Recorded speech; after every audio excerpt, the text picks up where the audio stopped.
जय हिंद प्यारे बच्चों, कैसे हैं आप सब?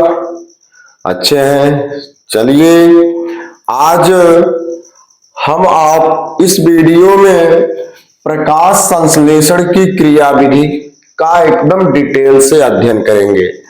और यह जो है आपके विज्ञान विषय का जो बायोलॉजी है, बायोलॉजी के जैव प्रक्रम फर्स्ट पोषण से है। और आज का यह वीडियो का पार्ट 5 होगा। इसके पहले का जो पार्ट है वह आज के इस वीडियो के डिस्क्रिप्शन में इसके पहले के वीडियो के सभी पार्ट का लिंक आपको मिल जाएगा। जो लोग अभी नहीं देखे हैं वो जो है जैव प्रक्रम फर्स्ट पोषण से के सभी पार्ट को जो है इस तरह से आप अध्ययन कर सकते हैं, देख सकते हैं। तो चलिए बिना विलंब किए जैव प्रक्रम फर्स्ट पोषण चैप्टर से प्रकाश संश्लेषण की क्रियाविधि को देखें, मैकेनिज्म ऑफ फोटोसिंथेसिस को अच्छे से डिटेल से इसका अध्ययन करें। तो चलिए अब भाई प्रकाश संश्लेषण की क्रियाविधि है तो इसके पहले प्रकाश संश्लेषण क्या होता है वह इसके पहले के वीडियो यानी कि वीडियो के पार्ट 4 में हम आपको समझा चुके हैं। अब इसकी क्रियाविधि की बात आई है, मैकेनिज्म की बात आई है। तो होता क्या है, सिंपल क्या होता है कि पौधे की पत्तियों में क्या होता है, हरित लवक उपस्थित होता है। और हरित लवक में देखेंगे तो हरित लवक की कोशिकाओं में, हरित लवक में छोटे छोटे गड्ढे के आकार की संरचना पाई जाती है। और इसी गड्ढे में जैसी संरचना में एक विशेष प्रकार का तरल पदार्थ भरा होता है, तरल द्रव्य भरे होते हैं, जिसे स्ट्रोमा कहा जाता है। क्या बोलते हैं? स्ट्रोमा बोला जाता है। ये जो है स्ट्रोमा होता है।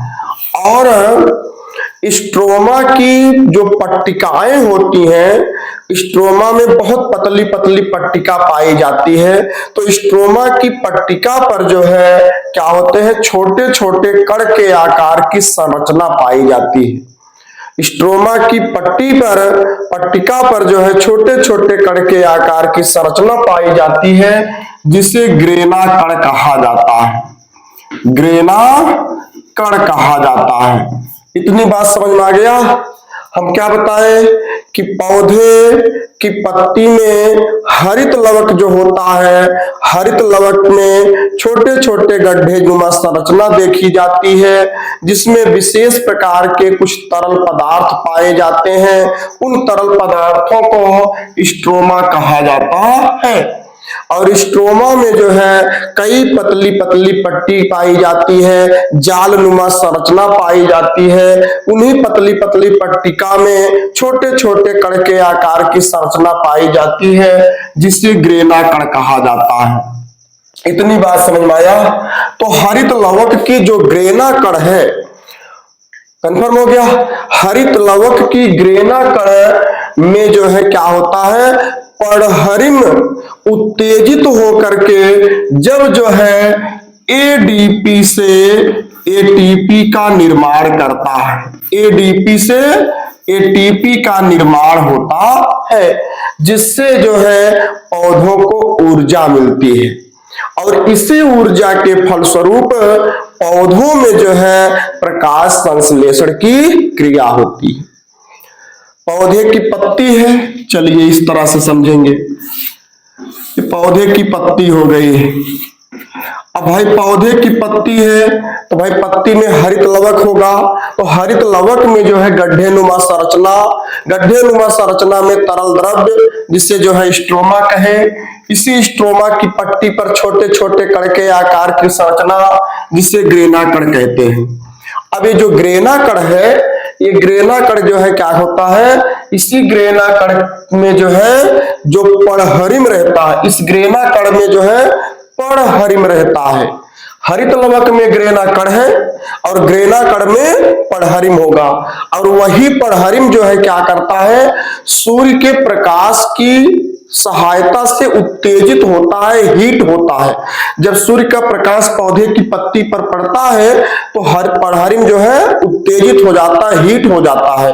तो पड़हरिम के उत्तेजित होने के फलस्वरूप जो है क्या होता है, एडीपी यानी कि कुछ ऊर्जा की खपत होती है, एडिनोसिन डाइफॉस्फेट। एडीपी का मतलब है एडिनोसिन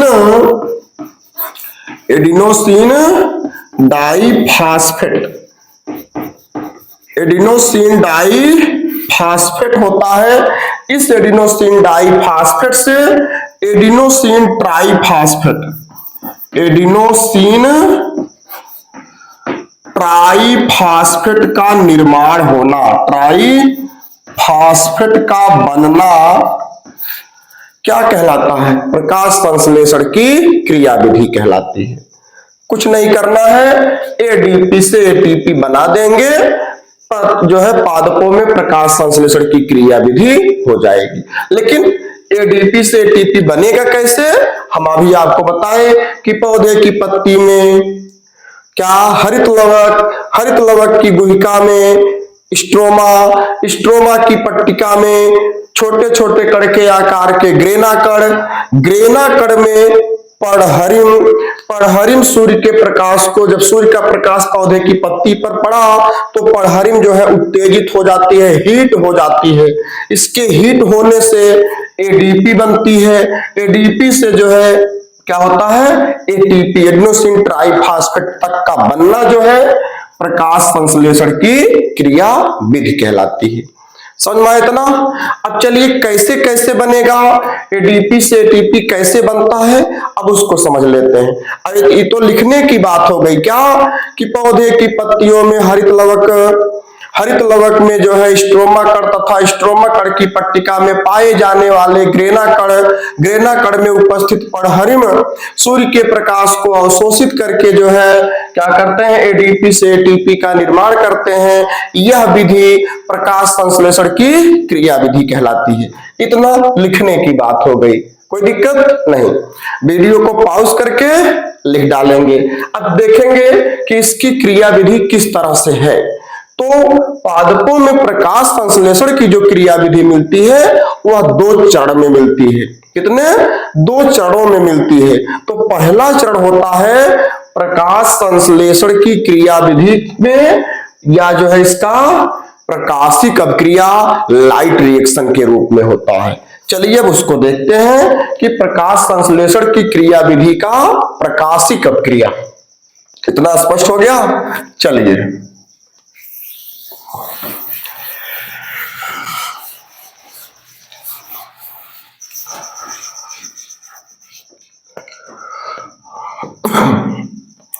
प्रकाश ऐसे लिख डालेंगे, प्रकाश संश्लेषण की क्रिया, संश्लेषण की क्रिया निम्न 2 चरणों में होती है।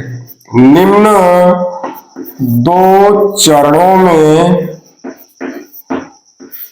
होती है, चरणों में होती है। तो पहला चरण क्या है इसका? पहला चरण होता है प्रकाशिक अभिक्रिया। प्रकाशिक या इसी को हिल अभिक्रिया कहते हैं, हिल अभिक्रिया के रूप में। इसी को जो है लाइट रिएक्शन बोला जाता है, प्रकाशिक अभिक्रिया बोला जाता है। समझ में आया इतना। अब देखेंगे भाई प्रकाशिक है या हिल अभिक्रिया। कह रहा है कि सूर्य के प्रकाश की उपस्थिति में, सूर्य के प्रकाश की उपस्थिति में पत्ती में या हरित पत्ती के हरित लवक में उपस्थित ग्रेना कण तथा ग्रेना कण में पड़हरिम के उत्तेजित होने से एडीपी से एटीपी एडिनोसिन डाइफॉस्फेट से एडिनोसिन ट्राइफॉस्फेट के बनने की क्रिया प्रकाश संश्लेषण की प्रकाशिक अभिक्रिया कहलाती है। इस प्रकाशिक अपक्रिया का अध्ययन रॉबर्ट हिल के द्वारा किया गया। रॉबर्ट हिल नामक वैज्ञानिक द्वारा किया गया, इसलिए इस प्रकाशिक अपक्रिया को हिल अपक्रिया कहा जाता है। स्पष्ट हुआ? पौधे की पत्ती के हरित लवक में उपस्थित स्ट्रोमा की पट्टिका में उपस्थित ग्रेना कण के पर्णहरिम सूर्य के प्रकाश की उपस्थिति में हीट होकर के एडीपी से एटीपी का यानी कि एडेनोसिन डाइफॉस्फेट से एडेनोसिन ट्राइफॉस्फेट का निर्माण करते हैं। यह अपक्रिया प्रकाशिक अपक्रिया कहलाती है। इस अपक्रिया का विस्तृत अध्ययन रॉबर्ट हिल नामक वैज्ञानिक के द्वारा किया गया, इसलिए प्रकाशिक अपक्रिया को हिल अपक्रिया कहा जाता है। स्पष्ट हुआ? चलिए, अब होता क्या है कि प्रकाशिक या हिल अपक्रिया में जो होता है, इसकी जो क्रिया विधि मिलती है वह कुछ इस तरह से मिलता है। सामान्यतः जो पौधे होते हैं ये जो है क्या करते हैं, जब पौधे की पत्ती का जो पर्णहरिम है ग्रेना कण से जो उत्तेजित होती है, ग्रेना कण के द्वारा जो पर्णहरिम उत्तेजित होती है, यह पर्णहरिम जो है क्या करती है कि पौधे के जड़ के द्वारा मृदा से जो जल तथा खनिज पदार्थ अवशोषित करके पत्तियों तक जो जल पहुंचे होते हैं, इस जल को जो है सूर्य के प्रकाश की उपस्थिति में जो पर्णहरिम उत्तेजित होती है, यह उत्तेजित पर्णहरिम जो है जल को अपघटित करती है, जल को जो है उसके आयनों में तोड़ देती है। देखो भाई, क्या होता है कि पौधे जो है अपने जड़ के मूल रोम के द्वारा मृदा से जल तथा खनिज पदार्थ को पत्तियों तक पहुंचाते हैं, और पत्ती में जो पर्णहरिम की ग्रेना कण है, ग्रेना कण के द्वारा जो पर्णहरिम उत्तेजित हो जाती है, गर्म हो जाती है, वह पर्णहरिम क्या करती है, ये पत्ती तक पहुंचने वाले जल को उसके आयनों में तोड़ देती है, जल अपघटन करा देती है। जब जल अपने आयन में टूटेगा तो वह जो है H+ और OH- आयन में टूटता है। तो पहला चरण क्या मिलता है, इसका फर्स्ट स्टेप मिलता है,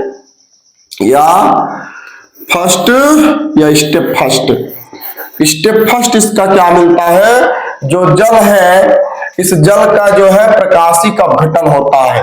तो प्रकाशिक अपघटन होगा यानी कि 4H2O किस रूप में प्रकाशिक अपघटन होगा, उत्तेजित पर्णहरिम के द्वारा, उत्तेजित पर्णहरिम द्वारा इसका जो है प्रकाशिक पर्णहरिम है, इसका प्रकाशिक अपघटन होता है और यह बनाती है 4H+ और जो है 4OH- आयनों में टूट जाता है। जल टूटा H+ और OH- आयन में। ये जल कहां से मिला, पौधे अपने जड़ के मूल रोम के द्वारा मृदा से जल तथा खनिज पदार्थ को अवशोषित करके जो पत्ती तक पहुंचाए, और उसी पत्ती की जो पर्णहरिम ग्रेना कण के द्वारा सूर्य के प्रकाश को ग्रेना कण एब्जॉर्ब की, और ग्रेना कण से जो है पर्णहरिम गर्म हो गई, हीट हो गई, और हीट पर्णहरिम जो है क्या की, उत्तेजित होकर के जल को उसके आयन में H+ और OH- आयन में तोड़ देती है। इतना कर दी, ये पहला चरण हो गया, पहले स्टेप की प्रकाश संश्लेषण में प्रकाशिक अपक्रिया की पहला स्टेप हो गया। ठीक, चलिए अब दूसरा स्टेप में क्या होता है, स्टेप सेकंड।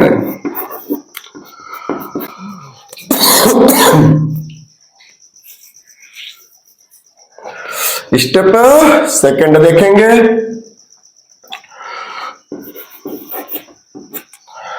स्टेप सेकंड में क्या होता है कि ये जो हाइड्रॉक्सिल आयन है, यह हाइड्रॉक्सिल आयन जो है ये आपस में संघनन की क्रिया करता है। कई हाइड्रॉक्सिल आयन आपस में जुड़ते हैं और जुड़ करके जो है O2 को रिलीज करते हैं, यानी कि ऑक्सीजन का निर्माण करते हैं। तो क्या बन जाएगा यहां पर, क्या बनेगा, 4OH माइनस आयन जो है संघनन की क्रिया करेगा, संघनन की क्रिया करता है और संघनन की क्रिया में ये क्या बनाएगा, 2H2O प्लस O2 बनाता है, ऑक्सीजन का निर्माण हो जाता है। समझ में आया? और यही ऑक्सीजन जो है क्या करता है, वायुमंडल में चला जाता है, पौधे की पत्तियों से निर्मुक्त हो जाता है और इसी ऑक्सीजन का उपयोग जंतु कोशिकाओं के द्वारा श्वसन की क्रिया में किया जाता है। जब यह ऑक्सीजन पौधे की पत्ती से क्या करता है, निर्मुक्त होता है, निकलता है, तो पौधे की पत्ती का जो रंध्र की द्वार कोशिका होती है वो खुल जाती है और वायुमंडल की जो CO2 यानी कि कार्बन डाइऑक्साइड है वह पौधे की पत्ती के रंध्र में प्रवेश कर जाती है, यानी कि पौधे की पत्ती में आ जाती है। कब? जब यह O2 रिलीज होगा, निकलेगा। तो इतना समझ में आ गया। पहले स्टेप में क्या हुआ, जल का उत्तेजित पड़हरिम की सहायता से जल अपने आयन में H+ और OH- आयन में टूटा और दूसरे स्टेप में क्या हुआ, यही OH- आयन हाइड्रॉक्सिल आयन मिल करके संघनित होकर के संघनन की क्रिया करके जुड़ करके जो है क्या किए, जल और O2 का निर्माण करते हैं, यानी कि ऑक्सीजन का निर्माण करते हैं। और यही ऑक्सीजन जो है पौधे की पत्ती के रंध्र की द्वार कोशिका से निकल करके सीधा वायुमंडल में चले जाते हैं और रंध्र की द्वार कोशिका खुले रहने की वजह से वायुमंडल की जो CO2 है, कार्बन डाइऑक्साइड है, वह पौधे की पत्ती में प्रवेश कर जाती है और वही CO2 जो है इस जल के साथ अब क्रिया करती है। जब जल के साथ अब क्रिया करेगी तो कार्बोहाइड्रेट्स का निर्माण होता है। तो होगा क्या कि भाई जब जल के साथ अब क्रिया करेगी तो कार्बोहाइड्रेट्स बनेगा और बनने वाला जो कार्बोहाइड्रेट्स है वह कहां, फ्लोएम नलिका की सहायता से पौधे के जड़ तक भेज दिया जाता है, जिससे जो है पौधों का पोषण हो जाता है। तो जब जल के साथ अब क्रिया करेगी CO2 तो कुछ इस तरह से अब क्रिया मिल जाएगी, जैसे यहां पर देख लें, CO2 प्लस H2O ये बनाएगा क्या, यहां पर जो है प्रकाश की उपस्थिति लिख देंगे, ऐसे प्रकाश की उपस्थिति ऐसे लिखेंगे। तो क्या बनाएगा ये, यहां पर देखेंगे ये बनाएगा C6H12O6 plus H2O plus O2। जब समीकरण को संतुलित करेंगे तो क्या हो जाएगा, 6CO2 प्लस 12H2O और यहां पर जो है 6O2 हो जाएगा, 6O2 हो जाएगा।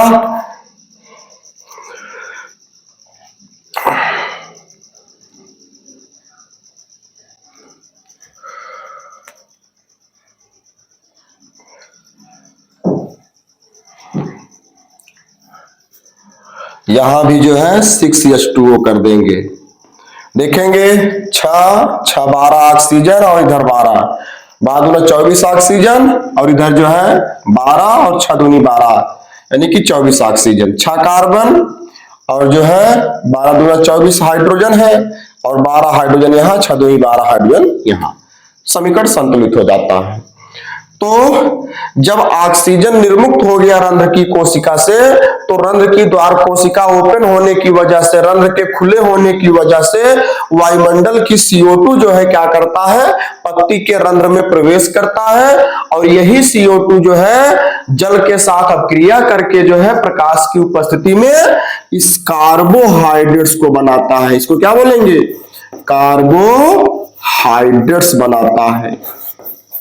और इसी कार्बोहाइड्रेट्स को जो है क्या होता है, यही कार्बोहाइड्रेट्स फ्लोएम नलिका जो है पौधे की जड़ तक लेके जाती है और पौधों का पोषण होता है।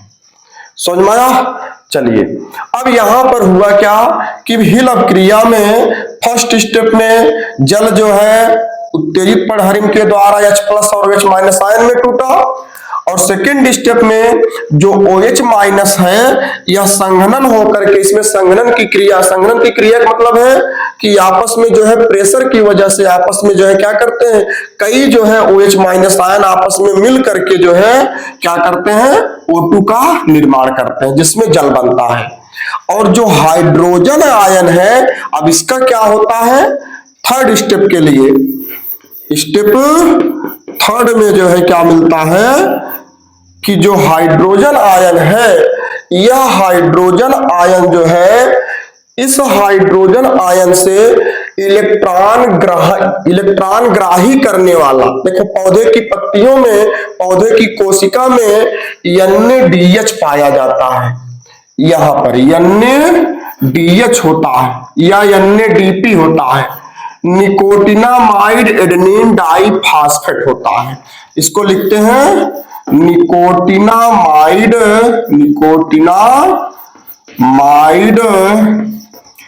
एडेनिन डाइफॉस्फेट, यह पाया जाता है। तो क्या होता है कि ये जो हाइड्रोजन आयन है थर्ड स्टेप के लिए, यह हाइड्रोजन आयन जो है क्या करता है, इलेक्ट्रॉन ग्राही करने वाले जो निकोटिनामाइड एडेनिन डाइफॉस्फेट होता है, इस निकोटिनामाइड एडेनिन डाइफॉस्फेट के साथ इस हाइड्रोजन का थर्ड स्टेप में अपचयन होता है, और थर्ड स्टेप में जब इनका अपचयन होता है तब जो है ADP से ATP का निर्माण हो जाता है और पादप कोशिकाओं को ऊर्जा मिलती है, और पौधों में तब ये प्रकाश संश्लेषण की क्रिया के फलस्वरूप कार्बोहाइड्रेट्स बनता है। तो इसको होगा क्या है, यहां पर क्या बनेगा, 4H, भाई 4H प्लस है, यह करेगा क्या 2NADP बनाए, भाई किससे, 2NADP से, यानी कि निकोटिनामाइड एडेनिन डाइफॉस्फेट। यह कहां से मिली, पौधे की पत्ती में, पौधे की कोशिका से मिली। तो इसके साथ मिल करके मतलब अपचयित होकर के, क्या करके, अपचयित होकर के, अपचयन की क्रिया लिखेंगे, अपचयित होकर के क्या बनाएगा ये 2NADPH2 बनाता है, इस तरह से बनता है। तो हाइड्रोजन आयन का NADP के साथ अपचयित होकर के 2NADPH2 का बनना जो है ADP से ATP का फॉर्मेशन कहलाता है।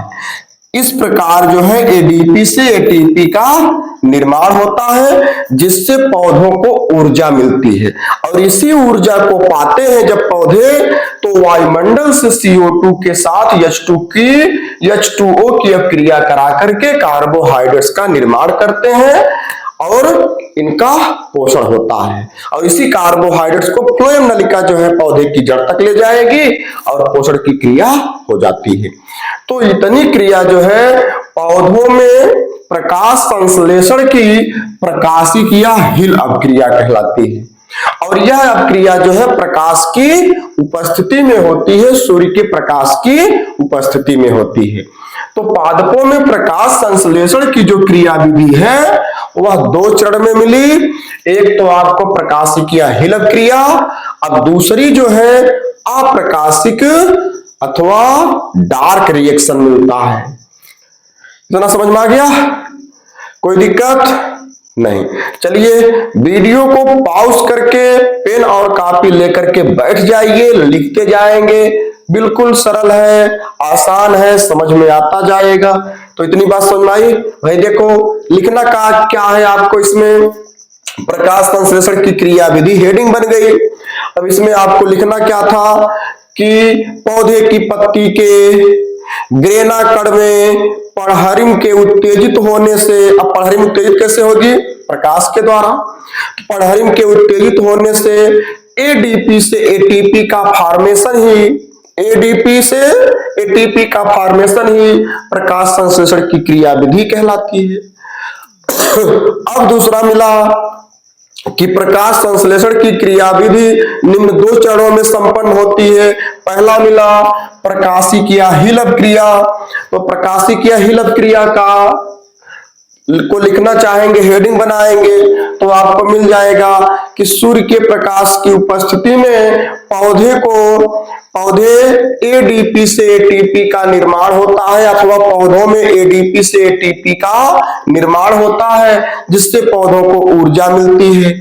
इस प्रकाशिक क्रिया का विस्तृत अध्ययन रॉबर्ट हिल के द्वारा किया गया, इसलिए इस क्रिया को हिलव क्रिया कहा जाता है। यह हिलव क्रिया निम्न 3 चरणों में संपन्न होती है, अथवा कई चरणों में संपन्न होती है। तो पहला क्या होता है कि फर्स्ट स्टेप में पौधे की पत्तियों में उपस्थित परागण जब ग्रेना कण के द्वारा उत्तेजित होती है, अथवा सूर्य के प्रकाश से जब ग्रेना कण उत्तेजित होता है और ग्रेना कण से जब परागण उत्तेजित होती है, तो पौधे के जड़ के द्वारा अवशोषित किया गया जल जो पत्ती तक पहुंचा होता है, उस जल का जलीय अपघटन होता है, प्रकाशीय अपघटन होता है, जिसमें जल जो है H+ आयन और OH- आयन में टूट जाता है। और सेकेंड स्टेप में यही OH- आयन का जो है कंडेंसेशन होता है, संघनन होता है। संघनन की क्रिया के फलस्वरूप ऑक्सीजन का निर्माण होता है, और यह ऑक्सीजन पौधे की पत्ती से निकल करके वायुमंडल में चला जाता है। थर्ड स्टेप में क्या होता है, हाइड्रोजन आयन का पौधे की कोशिका में उपस्थित निकोटिनामाइड एडेनिन डाइफॉस्फेट के साथ अपचयन की क्रिया होती है, अर्थात हाइड्रोजन आयन NADP के साथ अपचयित होकर के NADPH2 बनाता है, अर्थात ADP से ATP का निर्माण होता है। इस प्रकार ADP से ATP के बनने की क्रिया के फलस्वरूप पादप कोशिकाओं को ऊर्जा मिलती है, और इसी ऊर्जा से ये पौधे जो है वायुमंडल की CO2 के साथ जल से अपक्रिया करा करके कार्बोहाइड्रेट्स का निर्माण करते हैं, और पौधे की पत्ती में बना कार्बोहाइड्रेट्स फ्लोएम नलिका की सहायता से पौधे के जड़ तक भेज दी जाती है, जिससे पौधों में पोषण हो जाता है। तो यह पूरी क्रिया जो है प्रकाश संश्लेषण की प्रकाशिक या हिलव क्रिया कहलाती है। स्पष्ट हो गया? चलिए दूसरी हेडिंग अब मिली, इसका दूसरा चरण मिला अप्रकाशिक क्रिया। ये तो पहला हो गया प्रकाशिक, दूसरा क्या है? अप्रकाशिक है, यानी कि ये लाइट रिएक्शन है, वह डार्क रिएक्शन है। चलिए अब डार्क रिएक्शन क्या है इसको देख लेते हैं। चलिए भाई